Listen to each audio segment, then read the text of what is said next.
Hey everyone, welcome to today's featured gardener piece presented by Planted Not Buried. I'm Jacqueline DiLorenzo. I'm a PR and marketing intern here at Planted Not Buried. And today we are talking to Shane Nebbia, our featured gardener, to learn more about her experiences and the good she's spreading to others. So just a little bit about Shane. She has a career in communications where she helps other people tell their own unique stories.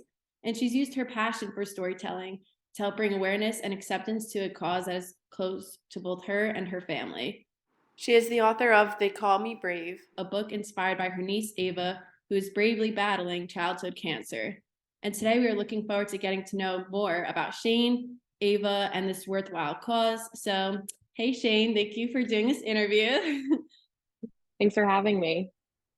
Of course. So, excited to get into it. So I guess just to start off, can you just tell us a little bit more about you and your background? Yeah, sure. I'm born and raised in New Jersey. I went to school in Florida, in Tampa. And then during the pandemic, I actually made the decision to switch things up and I moved out to the West Coast. And yeah, I work remotely there in marketing communications, a little bit of sales. And on the side, when I'm not doing my 9 to 5, I'm actually writing and I love writing. So that's kind of how I got into becoming an author of this book. We'll get into it a little more, but this book really grew a lot, probably more than you've even expected. So I'm just kind of curious how your mission grew and what you're hoping for its future. Yeah, so I originally wrote the book just for my family. So my niece was first diagnosed with Wilms tumor, which is a renal cancer that affects the kidneys, and that was when she was first 9 months old. And since then she had relapsed a few times. She's currently in remission, so we're super happy about that. But she's had a really tough journey leading up to it, and she's 9 years old now. But originally, I had thought, I went to the bookstores. I wanted to find a book that Eva could relate to, something that I could read to her. My brother, my sister-in-law could read to her, and I couldn't find a children's book that actually told her story of battling cancer. And so I thought, okay, well, why don't I create one? And that's really where it started. It was first supposed to just be a gift for her. It was a surprise for my family. And then in doing so, I realized, unfortunately, there is a big market fit for this book because there are so many kids with cancer, unfortunately. So I thought, well, maybe I can make this a little more relatable to other children. And that's kind of how um, the vision spread. And now that I've realized we've had a really great response with the book, my dream would for it to be in every single elementary school classroom because it's not just for the kids with cancer, it's for their classmates, it's for their friends, their siblings. So, if in every school and hospital, any place where a child who has cancer, has beat cancer, if we had started this intro to a very difficult conversation early on in a high level way that's digestible and it's not scary for kids, then maybe, we would have more empathy at a young age and we would, students like Ava in the classroom would feel more accepted. The book explains, why Ava has hair one day and the next week she's completely bald. So creating that awareness and education at an early age, I think is really important. Because unfortunately it's not if a child meets someone with cancer, but it's when. So just preparing at an early age, I think would be super helpful for everybody. Yeah, definitely. And I like the word digestible that you use too, because obviously, like, no matter what, it's going to be a tricky topic. But if you can make it a way for either, like, even like you said, kids to kind of be able to digest and somewhat understand, because it is a very real situation. So I think just starting somewhere and just with that conversation, and then it kind of leads into my next question, which was there any specific moment that inspired you to take action to make this into reality? So I kind of know that you saw a need for it, but even again, like, people feel inspired to do things, but was there any moment that you're like, oh yeah, I definitely, like, I'm gonna do this, or that you felt ready to pursue it? Yeah, no, definitely. I was actually driving to my new apartment in Brooklyn with my parents. I was in the back seat, and we had just gotten news that Ava's cancer had relapsed again, and I believe that was in 2018. I could be butchering that year, but I remember being in the back seat, and just explaining this concept I had to my parents. Like, what if there was a book that explained what Ava was going through and all the other kids that are experiencing this, and they were super supportive of it. And then I was just like, okay, why wouldn't I do this? And that's kind of just how this idea came about. And then I was like, all right, I need to make this happen. Right. And then again, you had like a certain vision, I guess, with the impact, I guess, like spreading awareness and stuff. But what was like your target audience that you had in mind when writing it, and what impact do you hope that it has? I know you touched on a little more, but if there's anything else you want to elaborate on with that. Yeah. Originally, the audience was just supposed to be Ava. It was supposed to be a gift, a surprise for my family. Obviously, it's a story super personal to us. So, if you read the book, you'll see the character looks like Ava. You have my brother, my sister-in-law, even my youngest niece, Ava's little sister, in there, and then two dogs of ours. So the story was very personal, and it was always supposed to be that way. But then the more research I did, the more I realized that unfortunately, childhood cancer affects kids way more than I had ever even known. I think St. Jude's put out a stat that 400,000 children are diagnosed annually worldwide, which is obviously way too many people. So then once I found out that, I was like, well, you know what? Not every child's cancer experience is the same. So I want to keep it not super specific. It's still going to be our story, and the fact that all the characters are going to look like, who they're supposed to represent in the book. But what if I kept it simple enough that it actually could relate to other children going through what Ava is, whether it doesn't matter what type of cancer they are. And that's really where I saw, I'm like, okay, well, maybe this book can actually have a larger impact than it was originally intended. And then that kind of just continued to inspire me. And the more people I spoke to, so child life specialists at hospitals, and I got their opinions like, hey, do you think this would be a helpful resource? And the more I received good feedback in the sense that, yes, like we can see this benefiting, our kids that come into the hospital, the more I was just continuously inspired and motivated to keep working on the book and have a larger impact than it was originally intended. Right, like that positive feedback and reassuring. Yeah. Yeah. Yeah, that's good actually that you got like that feedback too, like you said. So you knew it was like, okay, it's something meaningful that I'm doing. So I'm gonna modify it to be something other kids can definitely relate to. Um, you might be more familiar with it just because you were in communications, but someone like myself who wouldn't really know the logistics of bringing a book to life, I think it could be kind of intimidating. So just kind of curious what that process looked like, or how you decided to go about it to find good fits for yourself.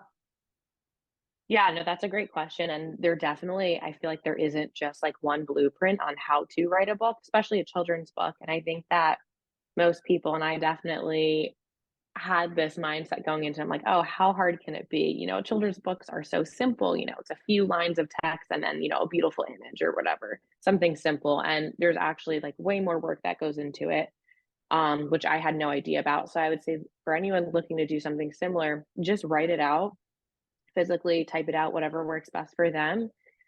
Get their manuscript in a good place, and then get an editor, because you can reread your story a million times. And because you're so close to it, you're going to have this biased view of it. But if you want like real, genuine feedback, you'll have to kind of push that aside and get someone else's opinion. And then, of course, for like grammar and mistakes, you want like a true professional editor, which is like not my expertise at all. So I made sure to bring in a professional for that.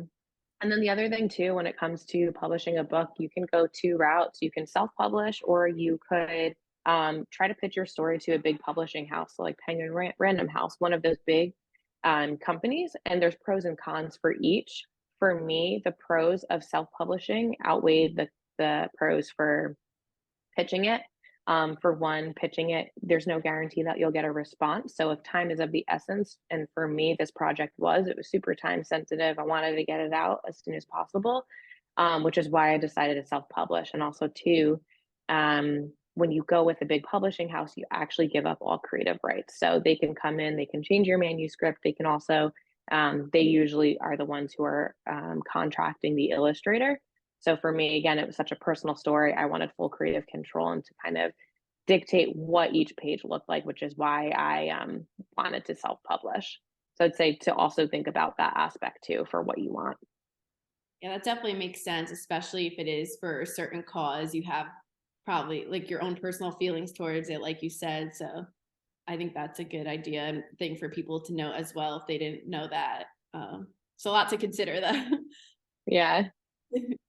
Okay. And then is there anything that you did not realize about childhood cancer until you had a closer connection to it, or even just anything you want to share that you wish people did understand better about it who might not know as much about the topic?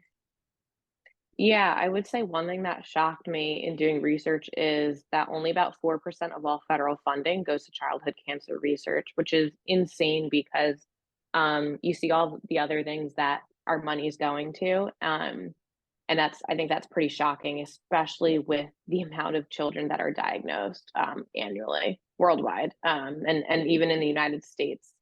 So I thought that was really shocking and really sad. And I wish more people knew that because then perhaps they would, when they're thinking about a charity they want to give to, whether it's Giving Tuesday or maybe they have an employer matching something or they're running a race, a marathon.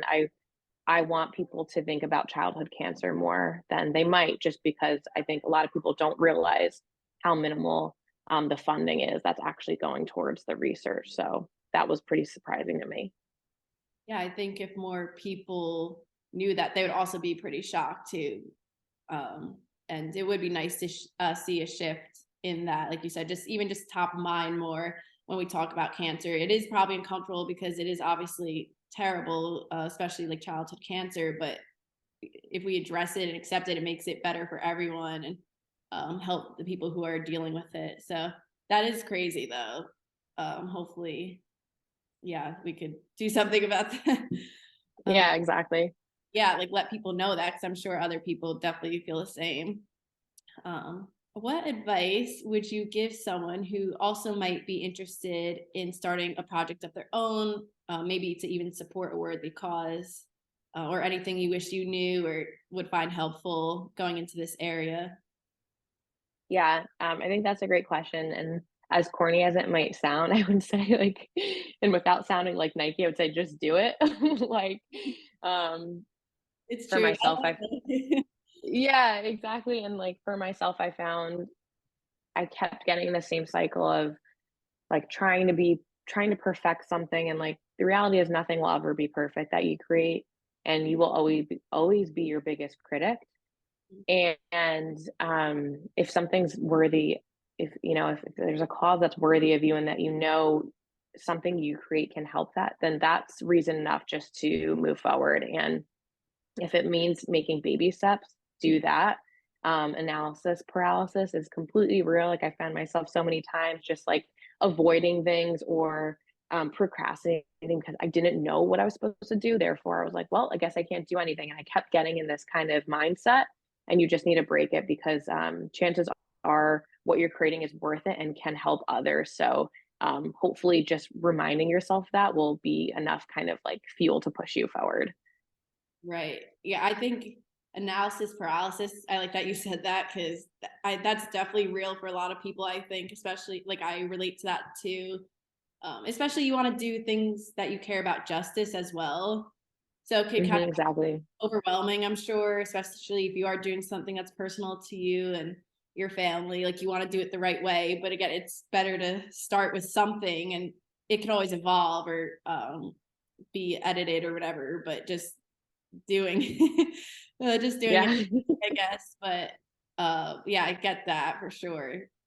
But I guess, like you said, you just kind of trained yourself to take those steps even when you wanted to put it off. And it's like nice to hear people who actually got to the other side of that say that too. Like, everyone struggles with that sometimes, but you ultimately committed to something you cared about and now it has a great effect. So Yeah, and just remembering why you started in to begin with. Definitely. That's really it. Thank you so much. I appreciate your insight and perspective, and we hope that Ava's doing well. I admire her and her story, and I'm guessing she probably loved the book when you wrote it for her. But how does she feel like seeing that you made it a bigger project? I'm kind of curious. Yeah, I think she's proud, and I think too, you know, she's still so young at 9. I think when I first gave it to her, she was kind of confused. She was like, "Oh, like what?" Right. But I think as she gets older, her appreciation will only grow, and realize um the impact that she's having. But she's so smart, so I think she knows that her story is really inspiring and helping others. So I'm super proud of her. And pretty much, if there's anything else you wanted to add that I may have missed, or final thoughts, or also how we can help again and spread this a little more as well.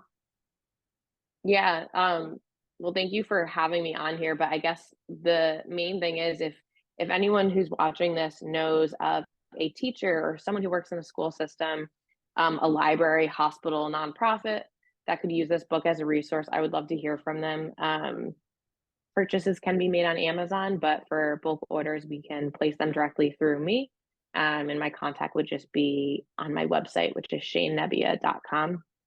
And yeah, so I would just love to hear from anyone who has any ideas on how we can help continue spread this message and get it into the hands of kids that this will help. Definitely.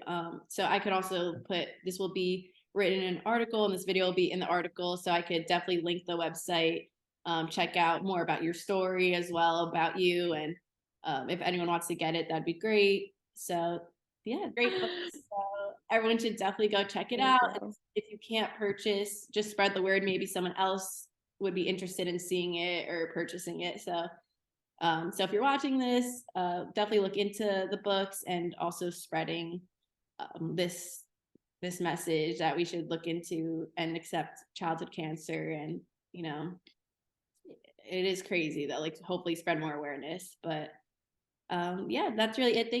Thank you so much again for watching today's featured gardener piece with Shane. And just a reminder, Planted Not Buried is a nonprofit organization that focuses on empowering, educating, and inspiring others through access to outreach, events, networking, and opportunities.